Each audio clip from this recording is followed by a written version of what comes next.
নড়াইলের ইতিহাস ও ঐতিহ্যের এক অনন্য নিদর্শন গোয়ালবাথান জামে মসজিদ। সত্যের সন্ধানে নড়াইল ভিউর আজকের বিশেষ প্রতিবেদনে আমরা জানাব এই বিস্ময়কর স্থাপত্যের না বলা কিছু কথা। নড়াইল সদর উপজেলার কলোরা ইউনিয়নের গোয়ালবাথান গ্রামে অবস্থিত এই এক গম্বুজ বিশিষ্ট মসজিদটি যেন কালের সাক্ষী। পোড়ামাটির শৈল্পিক কারুকাজ আর মুঘল স্থাপত্য শৈলীর ছাপমাখা এই মসজিদটি ঠিক কত বছর আগে নির্মিত হয়েছে তা নিয়ে রয়েছে নানা জনশ্রুতি।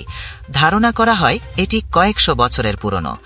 যখন যোগাযোগ ব্যবস্থা বলতে কিছুই ছিল না, তখন ধর্মপ্রাণ মানুষ এই মসজিদে নামাজ আদায় করতে পায়ে হেঁটে 3 দিনের পথ পাড়ি দিতেন।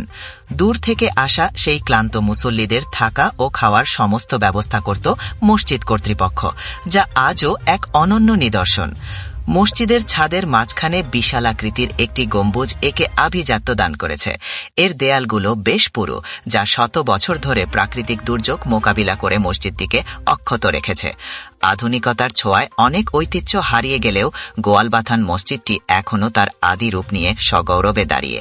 এটি কেবল একটি উপাসনালয় নয়, বরং নড়াইলের গৌরবোজ্জ্বল ইতিহাসের এক জীবন্ত দলিল। আমাদের দায়িত্ব এই অমূল্য প্রত্নতাত্ত্বিক নিদর্শনটিকে সংরক্ষণ করা এবং বিশ্ববাসীর কাছে এর ইতিহাস তুলে ধরা। প্রায় 450 বছর পুরাতন স্থাপত্য এই মসজিদটা মুঘল আমলের।